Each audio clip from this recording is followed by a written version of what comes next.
अस्सलाम वालेकुम स्टूडेंट्स। आज हम फंक्शन ऑफ किडनी के बारे में पढ़ेंगे और फंक्शन ऑफ किडनी को मैं दो डिफरेंट वेज से आपको पढ़ाने की कोशिश करूंगी। होपफुली आपको समझ आएगी, कोई एक वीडियो तो समझ आएगी ना, ठीक है। तो थोड़ा बहुत आप किडनी के बारे में पढ़ भी चुके हैं, किडनी का स्ट्रक्चर आपने पढ़ लिया है और इसके डिफरेंट डिफरेंट पार्ट्स आपने देख लिए हैं, ठीक है। और इसके अलावा आपको पता है कि ये वाला स्ट्रक्चर, अगर मैं बस रिपीट कर रही हूँ, लेकिन मुझे पता है कि आप ऑलरेडी ये वाले पोर्शन से फेमिलियर हैं, आप ऑलरेडी ये वाला पोर्शन जो है पढ़ चुके हैं। तो यहाँ पर हमारे पास जो चीज़ है वो नेफ्रॉन, यानी आपको एक चीज़ हमेशा याद रखनी होती है कि जो ईच किडनी होती है उसका फंक्शनल यूनिट नेफ्रॉन है। तो इसका ये यहाँ पर स्ट्रक्चर दिखाया हुआ है, जिसमें ग्लोमेरुलस पार्ट है, बाउमेन कैप्सूल है, कप शेप स्ट्रक्चर, ये नेटवर्क होता है, ठीक है। और उसके अलावा इसमें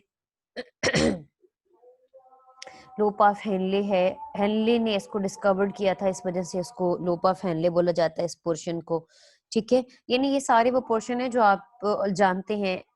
एफरेंट आर्ट्रियोल्स या आर्टरीज और इफरेंट, दो तरह की यहाँ पे आर्टरीज काम करती हैं। एफरेंट वो जो अंदर लेके जाएंगे ब्लड को, ठीक है।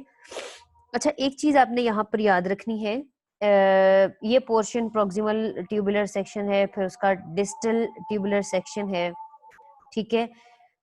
आपने जो चीज याद रखनी है कि ग्लोमेरुलस जो है उसमें जो प्रेशर है हाई होता है, हाई प्रेशर कैपिलरीज, ठीक है। और साइट ऑफ ब्लड प्रेशर होती है बेसिकली ये। और बाउमेंस कैप्सूल के बारे में है कि फनल लाइक स्ट्रक्चर होता है ये, ठीक है, ये वाला ये एरिया। और फनल लाइक स्ट्रक्चर है और बिगनिंग ऑफ नेफ्रॉन है। Each nephron has its own independent blood supply, renal arterioles and when, arteries और वेन्स उसकी अपनी होती है। ये स्ट्रक्चर आप ऑलरेडी डिस्कस कर चुके हैं, मैंने वैसे रिमाइंड करवाने के लिए यहाँ पे लगाया है। नेक्स्ट, यहाँ पे फंक्शन ऑफ किडनी में मैंने एक वीडियो पिक की हुई है यूट्यूब से, ठीक है। तो उसको मैंने यहाँ पे ऐड किया है ताकि आपको ज्यादा अच्छे से शायद समझ आए, ठीक है। होप ही कर सकती हूँ, ठीक है, कि इंशाल्लाह समझ आ जाएगी। उसमें कोई इतनी डिफिकल्टी नहीं है, कोई चीज मुश्किल नहीं है इसमें, ठीक है। तो मैं यहाँ पे इसको एक सेकेंड प्ले कर, यहाँ पे बेटे हम सबसे पहले देखेंगे ये आपके पास क्या चीज है, नेफ्रॉन का स्ट्रक्चर है, ठीक है। जो एक्चुअली आपके नेफ्रॉन जैसा है, मतलब एग्जैक्टली ऐसे है, थोड़ा बहुत चेंज हो सकता है। सबसे पहले थोड़ी बहुत इसकी देखते हैं कि थोड़ी बहुत जो फिजियोलॉजी है उसके हिसाब से। सबसे पहले आपको पता है कि ब्लड जो है यहाँ से, ये वाली जगह से, यहाँ से ग्लोमेरुलस पोर्शन में एंटर होगा और इस पोर्शन से ये वाली जगह से एग्जिट हो जाएगा, यानी रिमूव होगा, ठीक है। अब एक बात याद रखनी है कि ब्लड जो है वो यहाँ से एंटर होगा, ठीक है, जो मैंने आपको एंट्री पॉइंट बताया यहाँ से, और यहाँ से आगे जाता जाएगा। अब फिल्ट्रेशन भी होगी, यहाँ पे रीअब्जॉर्प्शन भी होगी, यहाँ पे एक्सक्रीशन भी होगी, सिक्रीशन भी होगी, ठीक है, और रीअब्जॉर्प्शन भी होगी। ये जो एरोज लगाए गए हैं तो ये आपको बताने के लिए है कि कहाँ कहाँ पे फिल्ट्रेशन होगी, कौन कहाँ पे मटेरियल ऐड हो रहा है, रीअब्जॉर्प्शन हो रही है, यानी कहाँ कहाँ मटेरियल जो है वो फिल्टर हो रहा है। F is for filtration, R is for reabsorption, ठीक है। रीअब्जॉर्प्शन का मतलब है तमाम मटेरियल अगेन जो है वो इसमें रीअब्जॉर्ब हो रहा है, ठीक है। एस जहां जहां पे लग गया that is for secretion. E is for excretion, elimination, that means के बॉडी से चीज का बाहर निकलना, टोटली एलिमिनेट हो जाना। एलिमिनेशन का मतलब ये है कि यहाँ पर क्या हो रहा है, दिस मीन्स कि we are talking about urine here, ठीक है, यूरिन की हम बात कर रहे हैं, ओके। अब हमारे पास फिल्ट्रेशन की अगर हम बात करें तो फिल्ट्रेशन में हमारे पास क्या क्या चीजें हैं, या कौन कौन सी चीजें हैं जो हम फिल्टर करते हैं, ठीक है। यानी जो मटेरियल हमें नहीं चाहिए, ये बेसिकली आपको पता है कि ब्लड की फिल्ट्रेशन होती है और यूरिन फॉर्मेशन होती है। फिल्ट्रेशन में सबसे ज्यादातर जो चीजें इन्वॉल्व होती हैं that is water, sodium chloride है, पोटाशियम और बाइकार्बोनेट्स हैं, ठीक है। अच्छा, पोटेशियम और बाइकार्बोनेट्स भी इसमें इन्वॉल्व होते हैं। आपकी बुक में आपने चीजें हाईलाइट करनी है, ग्लूकोज है, अमाइनो एसिड है, क्रेटिनिन है और यूरिया है। कुछ चीजें वापस रीअब्सॉर्ब हो जाती हैं, ठीक है। अब इसका सबसे ज्यादा इम्पोर्टेंट फंक्शन क्या होता है कि एलिमिनेट करना, रिमूव करना मटेरियल्स को बॉडी से बाहर। और आपका जो अमाउंट है तकरीबन 90 मिलीलीटर पर मिनट, अगर आपकी बॉडी नॉर्मली काम कर रही है तो इतना यूरिन प्रोड्यूस होता है। That is 1.73 metre square of your body surface area, ठीक है। अब एक्चुअली में ये नहीं है कि इतना ज्यादा यूरिन प्रोड्यूस होता है, आपकी बॉडी बहुत सारे मटेरियल्स, आपकी बॉडी जो है वो वापस जो है उनको क्या कर लेती है, रीयूज भी कर लेती है, ठीक है। अब ये वाला पोर्शन वो है जो आपके पास एक second, this is proximal convoluted portion. और यहाँ पर अब क्या होगा, प्रोक्सिमल कन्वोल्यूटेड पोर्शन में potassium, sodium chloride, water, amino acids, glucose, ये तमाम मटेरियल क्या होंगे, नाम से जाहिर है कि वो क्या हो जाएंगे, रीअब्सॉर्ब हो जाएंगे, ठीक है। परसेंटेज यहाँ पे सामने लिखी हुई है, 65 है, water is also 65%, amino acids और 100% कह सकते हैं, ग्लूकोज भी।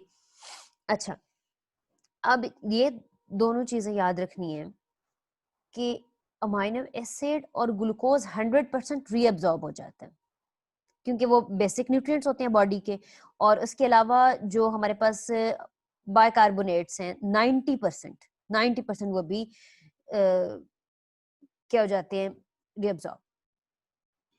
अच्छा, अब यहाँ एक समझने की बात यह है कि जो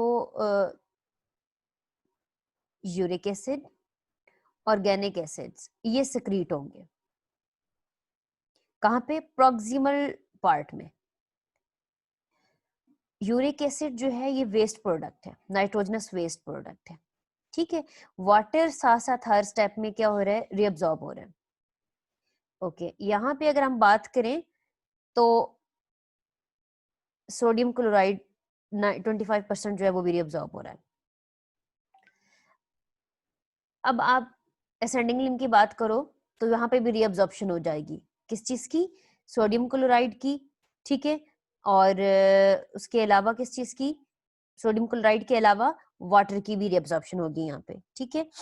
तो आप यहाँ पे ये चीजें अंडरस्टैंड कर सकते हो कि ये हमारे पास कुछ ऐसे पोर्शंस हैं जो रीअब्सॉर्ब हो जाते हैं। 5% यहाँ पे सोडियम क्लोराइड जो है वो रीअब्सॉर्ब हो जाएगी। इसी तरह से अगर आप देखें तो नेफ्रॉन जो है वो वाटर भी इसी वक्त यहाँ पे रीअब्सॉर्ब कर रहा है, ठीक है। और ऑस्मोटिक प्रेशर या फिर ऑस्मोटिक ग्रेडियंट सॉरी कंसंट्रेशन को बैलेंस रखने के लिए ये सब कुछ होता है। उसके अलावा यहाँ पे पोटाशियम और हाइड्रोजन जो है प्रोटॉन की फॉर्म में क्या होगा, सिक्रीट होगा।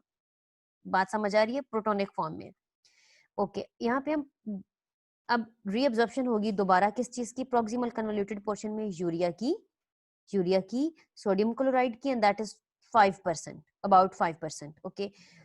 Then water is also reabsorbed, and the most important thing over here is that which is need to be understood, that is excretion means ke these are some of the materials which are excreted out body from body, that is water, sodium chloride, potassium, bicarbonate, creatinine and urea. These all are the material, sodium chloride, potassium, bicarbonate, creatine and urea. These are the excretions.